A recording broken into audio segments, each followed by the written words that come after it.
తెలంగాణ ప్రజలందరికీ నమస్కారం. ఈరోజు ముఖ్యంగా తెలంగాణను, అది కాకుండా ఈరోజు సెకండ్ క్యాపిటల్ అనబడే హైదరాబాద్ను పట్టి పీడిచుక తింటుంది పాలకులు. తెలంగాణ ఏర్పడ్డ నాటి నుండి నడుస్తుంది దరిద్రం. తెలంగాణకు ఒక సముద్రం లేదు. ఇక్కడ తూర్పు, దక్షిణ, ఉత్తరం, పడమ ఎంత కావాలంటే డెవలప్ చేసుకో, ఎన్ని ఇండ్లు కావాలంటే అన్ని ఇండ్లు కట్టుకోవచ్చు. ఈరోజు ఆల్రెడీ హైదరాబాద్ రింగు రోడ్డు చుట్టూ 100 ఎకరాల భూమి ఖాళీగా ఉన్నది. 100 ఫ్లాట్లు ఖాళీగా ఉన్నాయి. అయినా కానీ ఈరోజు గత ప్రభుత్వం హై రైజ్ అపార్ట్మెంట్స్ పేరుతోని చెరువుల కబ్జా చేస్తుండ్రు. తెలంగాణ ఏర్పడ్డ నాటి నుండి హైదరాబాద్ చుట్టుపక్కల 25 లక్షల చెట్లు కొట్టి పారేసిండు. ఈరోజు నరికి పారేసిండు చెట్లను హై రైజ్ టవర్స్ పేరుతోని. ఈరోజు ఇక హైదరాబాద్ రింగ్ రోడ్డు చుట్టూ మాత్రమే ఉన్న హై రైజ్ అపార్ట్మెంట్స్ ఈరోజు నగర నడిబొడ్డు కూడా వచ్చింది. ఎక్కడికి వచ్చింది? ఆర్టీసీ క్రాస్ రోడ్డుకి వచ్చింది, హ్యాబిట్స్కి వచ్చింది, మన వెనక పోతే హ్యాబిట్స్కి వచ్చింది. ఈరోజు జిహెచ్ఎన్ కూతవేత దూరంలో ఉన్న అక్కడ వేసిండ్రు. ఈరోజు గోల్కొండ చౌరస్తాలో కూడా వేసిండ్రు. మరి దేనికోసం వేస్తుంది ఇవి హై రైజ్ టవర్? దేనికోసం? దానివల్ల ఉపయోగాలు ఏంటి అని అంటే ఈరోజు నష్టాలే జరుగుతూ ఉన్నాయి. ఈరోజు డక్కన్ ప్రాంతంలో ఉన్నట్టు హైదరాబాదు, అంటే ఎత్తు ప్రాంతంలో ఉన్న హైదరాబాదు ఈరోజు బోర్ల కోసం, అంటే ఒక హై రైజ్ టవర్స్ అంటే ఒక ఊరే అన్నట్టు. ఒక ఊరులో ఈరోజు అక్కడ అంతమంది ఇండ్లు ఉంటాయి. దాదాపు 40-50 ఫ్లోర్లతో ఈరోజు కడతా ఉన్నారు. అంటే ఒక ఊరు మొత్తం ఈరోజు రోడ్డు పైనకి వస్తున్నది.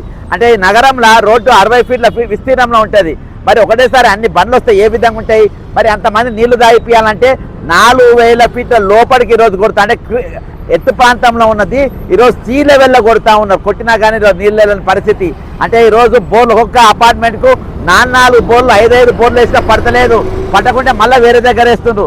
ఈ విధంగా భూమి యొక్క గ్రావిటీ తగ్గిపోయి ఈరోజు దాని బలం తగ్గిపోయి ఈరోజు బలహీనమైన పరిస్థితులలో వచ్చే రోజులలో భూకంపాలు వచ్చే పరిస్థితి కూడా ఖచ్చితంగా ప్రాంతంలో ఉంటాయి. ఎందుకంటే ఈరోజు ఆ భూమిని ఎంత గుట్టలు బలగొట్టిండ్రు. దాదాపు 25-40 గుట్టలు హై రైజ్ పేరుతోని ఈరోజు హైదరాబాద్ చుట్టుపక్కల కొట్టేసి దాన్ని పిండిని చేసిన పరిస్థితి నేను గతంలో చాలా వీడియోలు చూసిన. దీనిపైన ఈరోజు హైదరాబాద్ నగరంలో హై రైజ్ టవర్స్కు అసలు పర్మిషన్లు ఇవ్వద్దని చెప్పి ఈరోజు కమిషనర్ గారికి నేను రీప్రజెంటేషన్ ఇవ్వడం జరిగింది. ఇందులో ఆల్రెడీ ఈరోజు బాచ్పల్లిలో, కొండాపూర్లో, మియాపూర్లో, నార్సింగ్లో, పోచారంలో, ఆదిపట్నంలో, మరి రాజేంద్ర నగర్లో ఇక్కడంతా కూడా ఆల్రెడీ ఈరోజు సివియర్ గ్రౌండ్ వాటర్ క్రైసిస్ ఉన్నది. ఈరోజు అక్కడ కట్టిన దానికి నీళ్ళు వస్తలేవు ఆల్రెడీ. ఇక ఇక్కడ అయిపోయిన తర్వాత ఈరోజు ఆర్టీసీ క్రాస్ రోడ్కు, గోల్కొండ చౌరస్తాకు కూడా మరి సాంప్రదాయాన్ని పట్టుకొచ్చిండ్రు. ఈరోజు కట్టేటోనికి బుద్ధి లేదు, పర్మిషన్లు ఇచ్చేటోనికి బుద్ధి లేదు. దాని తర్వాత మంత్రిత్వ శాఖ ఉన్న రేవంత్ రెడ్డి అంటే మరీ బుద్ధి లేదు. కాబట్టి కొనేటోళ్ళ కన్నా మన బుద్ధి ఉండాలి. మనం కొంటే మన సర్వనాశనం అయిపోతాం. ఈరోజు హైదరాబాద్ ప్రజలంతా దీనిపైన వ్యతిరేకించాల్సిన అవసరం ఉందని తెలియజేసుకుంటున్నా. Urban flooding and drainage problem ఉంటుంది. Large scale basement constructions and excessive concrete coverage are reducing natural rain water observation. ఈరోజు వర్షపు నీళ్ళు అయితే అందులో దిగకుంటే అయిపోతాయి. This is resulting in water stagnation on రోడ్ల పైన నీళ్ళు వస్తాయి. ఓవర్ఫ్లోయింగ్ డ్రైనేజ్ సిస్టమ్స్ మొత్తం ఆల్రెడీ ఇప్పటికే దెబ్బతింటాయి, ఇంకా భయంకరంగా దెబ్బతింటాయి. Include urban flood flowing risk. ఈరోజు మనం మొన్న చూసినా మూసి దిగింది, అంబర్పేటలో నీళ్ళు వచ్చినాయి, ఆడ నీళ్ళు వచ్చినాయి, ఈడ నీళ్ళు వచ్చినాయి అంటారు. వచ్చే రోజులలో ఈ నీళ్లు మొత్తం రోడ్లపైకి వచ్చే పరిస్థితి. అంటే మళ్ళీ ఇంకోటి ట్రాఫిక్ జామ్లు ఉంటాయి. ఒకటేసారి ఒక ఊర్లో 9 గంటలకు పొద్దుగాల స్కూల్ టైంలో ఒకటేసారి ఆ అపార్ట్మెంట్లోకి వెళ్ళి 100 కార్లు రోడ్డు పైన వచ్చే ప్రమాదం ఉంటుంది. దానిపైన సివియర్ ట్రాఫిక్, పార్కింగ్ షార్టేజ్లు ఉంటాయి, ఎంక్రోచ్మెంట్ ఆఫ్ పబ్లిక్ రోడ్స్ ఉంటాయి. ఈరోజు మీరు గోల్కొండ ఇప్పుడు తీసుకుపోయి అక్కడ మీకు ఏ విధంగా గల్లీలు ఉన్నాయి, ఏ విధంగా ఇబ్బందులు ఉన్నాయి కూడా మీకు చూపెట్టే ప్రయత్నం చేస్తా.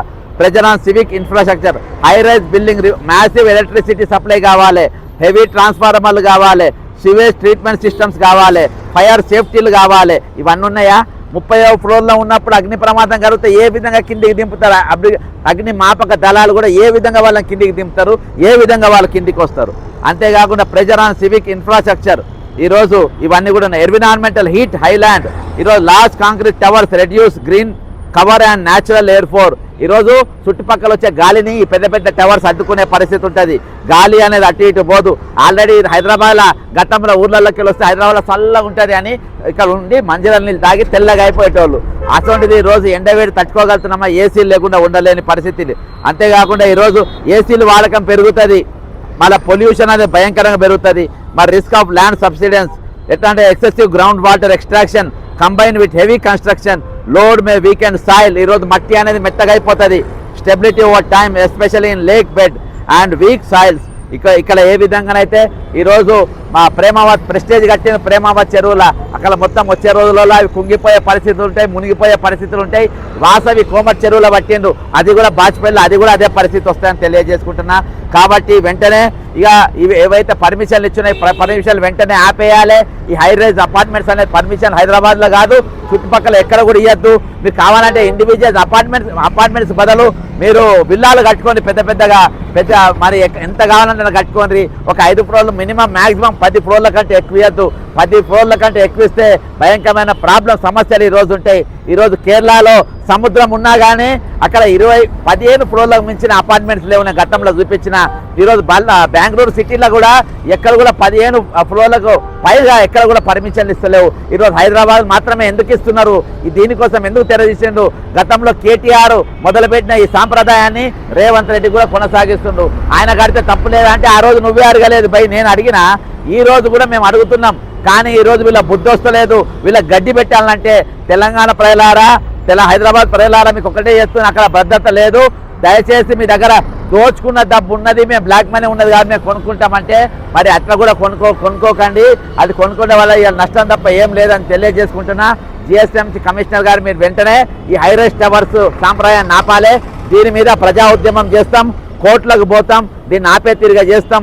అడ్వాన్స్ ఇచ్చిన వాళ్ళు వాపస్ తీసుకోండి. దీనికి భద్రత ఉండదని తెలియజేసుకుంటూ సెలవు తీసుకుంటున్నా. ఇక్కడికి వెళ్ళి మీకు క్రాస్ రోడ్లో ఏవైతే కడతా ఉండరో ఆ కంజెస్టెడ్ ఏ విధంగా ఉందో, ఏ విధంగా ఇబ్బందుల్లో మీకు పూర్తిగా చూపించే ప్రయత్నం చేస్తా. ఇగో ఇక్కడ ఆర్టీసీ క్రాస్ రోడ్ దగ్గర మరొక హైరైజ్ టవర్స్ కోసము ఇగో ఇక్కడంతా సిద్ధం చేస్తూ ఉండరు. దాదాపు మరి ఇదొక 20-30 ఎకరాలు ఉంటుంది కావచ్చు. ఇదంతా సిద్ధం చేస్తున్న పరిస్థితి. లోపల గుడారాలు కట్టి గర్లపాటి అని కింద బోర్డు ఉన్నది. జిహెచ్ఎంసీ పార్క్ పెట్టిండ్రు ముందు. ఇంకా ఇదంతా కడతా ఉండరు. లెఫ్ట్ ఇదంతా పెట్టిండ్రు. అగో లోపలంతా హైరైజ్ అపార్ట్మెంట్స్ కోసము ఇదవుతుంది. ఓకేనా? ఇంత సెంటర్లో ఇగో ఈ రోడ్డు అక్కడ బ్రిడ్జ్. మరి ఎట్లా ఈ జాగా ఎట్లా జరిపోతుంది, ఏ విధంగా జరిపోతుంది? ఈ పార్క్ పక్కన ఇగో ఇంత చిన్న రోడ్డు, దీని పక్కన ఈ పార్క్. కాబట్టి పర్మిషన్ ఇచ్చేటప్పుడు జర ఆలోచన చేయండి. ఇంకో దగ్గర కూడా తీసుకపోండి. ఇంత చిన్న గల్లీలో ఇగో ఈ అపార్ట్మెంట్స్, ఇంత చిన్న గల్లీ. ఇది 40 ఫీట్ రోడ్డు ఉంటుంది. ఇది 40 ఫీట్ రోడ్లో ఇక ఇప్పటిదాకా ఆర్టీసీ క్రాస్ రోడ్లో మనం చూపించినాం. జిహెచ్ఎంసీ కమిషనర్ గారికి ఈరోజు హైరైజ్ అపార్ట్మెంట్స్ కట్టియడం వల్ల వచ్చే నష్టాల గురించి. ఈరోజు అక్కడ మనం చూస్తున్నాం, ఆ రాయి ఏదైతే ఆ రాయి పైన లేయర్ కనబడుతుంది, అక్కడికి వెళ్ళి దాదాపు ఇప్పటికి కింద ఒక 4 ఫీట్ల లోపలికి బోర్లు వేసింది. 4 బోర్లు వేసింది. ఇప్పటికి 4 బోర్లలో కూడా నీళ్ళు లేవు. డే అండ్ నైట్ వర్క్ చేస్తున్నారు. అసలు అంత పెద్ద గుట్ట కొట్టడానికి మైనింగ్ పర్మిషన్ ఉందా? దీనికి హైరైజ్ అపార్ట్మెంట్స్ ఎట్లయిపోయినాయంటే ప్రభుత్వానికి దత్తపుత్రులు లెక్క అయిపోయినాయి. అంటే మా ఇష్టం, మేము ఏమన్నా చేసుకుంటాం. ఇవాళ కొనేటోళ్ళు వస్తారు, మమ్మల్ని చూస్తారు, వాళ్ళు నమ్ముతారు, వాళ్ళు కొంటారు. అంటే ఈరోజు తెగబడి ఎంతకన్నా ఇది కమిషనర్ మాట్లాడారు, బిల్డింగ్ ఇన్స్పెక్టర్ మాట్లాడారు, టౌన్ ప్లానింగ్ ఆఫీసర్ మాట్లాడారు. ఎవ్వరు ఆపరు, ఏం చేయరు. ఈరోజు మైనింగ్ వాళ్ళు కూడా రారు ఇక్కడికి. అసలు ఏం జరుగుతుంది? ఇంత పెద్ద గుట్ట కొడతా ఉంటే గాడిదలు కాస్తున్నాయా? మైనింగ్ ఆఫీసర్లు ఏం చేస్తున్నారు? మీరు ఏం బిక్తున్నారు ఇక్కడ? ఏం బిక్తున్నారు ఈరోజు? కాబట్టి ఇంత దారుణమైన పరిస్థితి ఇక్కడ ఏర్పడ్డది. ఇక్కడ సరే, ఇప్పుడు ఇది 35 40 ఫీట్ల వెడల్పు ఉన్నట్టు దాదాపు 1 ఎకర్. ఇది 1 ఎకర్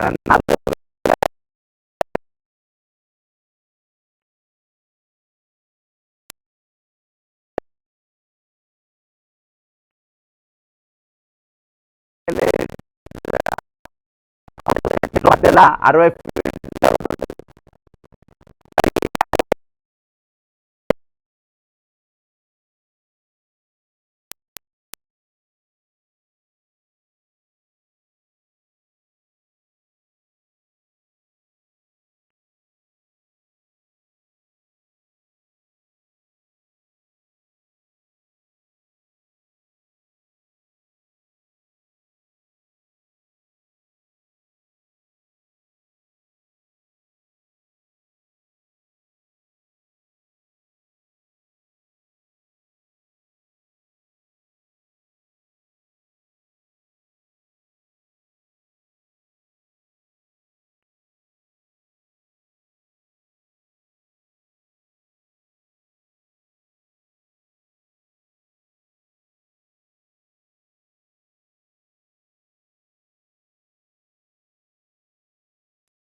అయినా ఏ విధంగా విధ్వంసం చేస్తూ ఉన్నారు. మధ్యలో ఉన్నది 40 ఫీట్ల రోడ్డు మాత్రమే, 43 ఇంతకుముందు పైనకెళ్ళి చూపించినట్టుగా 40 ఫీట్ల రోడ్డు, ఆపోజిట్లో ఉన్నది 60 ఫీట్ల రోడ్డు, పక్కనే మెట్రో. రేపు 30 ఫీట్ల పైన అంటే 30వ ఫ్లోర్ల లేకుంటే 20వ ఫ్లోర్ల 15వ ఫ్లోర్లో ఏమైనా జరిగితే ఏ విధంగా ఫైర్ సిబ్బంది కాపాడుతారు? ఫైర్ సేఫ్టీ ఉందా? ఇది కష్టంగా కొనేటోళ్ళు ఆలోచించాలి. ముఖ్యంగా మరి అన్ని రూల్స్ బ్రేక్ చేస్తున్నాయి అంటే అసలు ఈ ప్రాపర్టీ ఎవరికి తెలుసా? ఇది రామకృష్ణ స్టూడియో అంటే ఇంతకుముందు ఎన్టీ రామారావుది, ఇది బాలకృష్ణ గారికి వచ్చింది. ఇది నందమూరి బాలకృష్ణ ఎస్టేట్ అని కూడా ఇదివరకు అనేది. అందులో రిజిస్ట్రేషన్ ఆఫీసులు కొన్ని ఆఫీసులు ఉండేది, ఫంక్షన్ హాల్ కూడా నడిచేది. కానీ ఈరోజు బాలకృష్ణ గారు గ్రీన్కో అనే సంస్థకు ఈరోజు వాళ్లకు డెవలప్మెంట్కి ఇచ్చుకుంటారో అమ్ముకుంటారో మొత్తం టోటల్గా ఇక్కడికి మాత్రం జిహెచ్ఎంసీ అధికారులు రారు, టౌన్ ప్లానింగ్ ఆఫీసర్ రారు, ఏ అధికారులు కూడా ఇక్కడ రారు, మైనింగ్ అధికారులు రారు. ఇంత పెద్ద గుట్ట ఏ విధంగా కొట్టినని ఎవరు అడగడు. నేను ఎన్నోసార్లు మరి మధ్యరాత్రి మాకు ఇక్కడ ఉన్న నిద్ర చెడిపోతేనే ఎన్నోసార్లు కమిషనర్ గారికి పోలీసు వాళ్ళకి ఎన్నోసార్లు ఫోన్ చేసినా ఒక 2 రోజులు ఆపాలి, 3వ రోజు స్టార్ట్ చేయాలి. అంటే దేనికంటే దీనికి ముఖ్యమంత్రి గారి ఆశీర్వాదం డైరెక్ట్ ఉంది కాబట్టి, ముఖ్యమంత్రి గారి కనుసన్నలో ఇది నడుస్తుంది కాబట్టి, ముఖ్యమంత్రి గారు ఈరోజు పూర్తి మద్దతుతో ఇది నడుస్తుంది కాబట్టి దీనికి సేఫ్టీ లేదు, దీనికి సరైన రోడ్లు లేవు, సరైన నీళ్ళ వ్యవస్థ లేదు, సరైన సేఫ్టీ లేదు. కానీ ఇన్ని లేనప్పుడు అసలు వచ్చే రోజులలో పవర్ ఏ విధంగా సరిపోతుంది? ఈరోజు బోర్ల నీళ్ళు అయితే సరిపోవు, ఇక్కడికి వెళ్ళి వచ్చే మున్సిపాలిటీ నీళ్ళు కొట్టాలి, అక్కడ ఒక అపార్ట్మెంట్ ఉంది, ఇక్కడ అపార్ట్మెంట్, ఇవన్నీ నోర్లు కొట్టి ఇప్పుడు అక్కడికి పోయే పరిస్థితి వస్తుంది. కాబట్టి ఏది ఏమైనప్పటికీ ఈరోజు బాలకృష్ణ గారు అయితే ఒక న్యాయము, వేరేళ్ళకి ఒక న్యాయం, సామాన్యులకు ఒక న్యాయమా? ఈ పర్మిషన్ ఇచ్చేటప్పుడు ఒకసారి ఆలోచించాలి. ఈరోజు no to high rise apartments అనేది ఈరోజు హైదరాబాద్ వాళ్ళు ఖచ్చితంగా స్లోగన్ తీసుకోవాల్సిన అవసరం ఉందని తెలియజేసుకుంటూ సెలవు తీసుకుంటున్నా. జై తెలంగాణ, అమరవీరులకు జోహార్లు.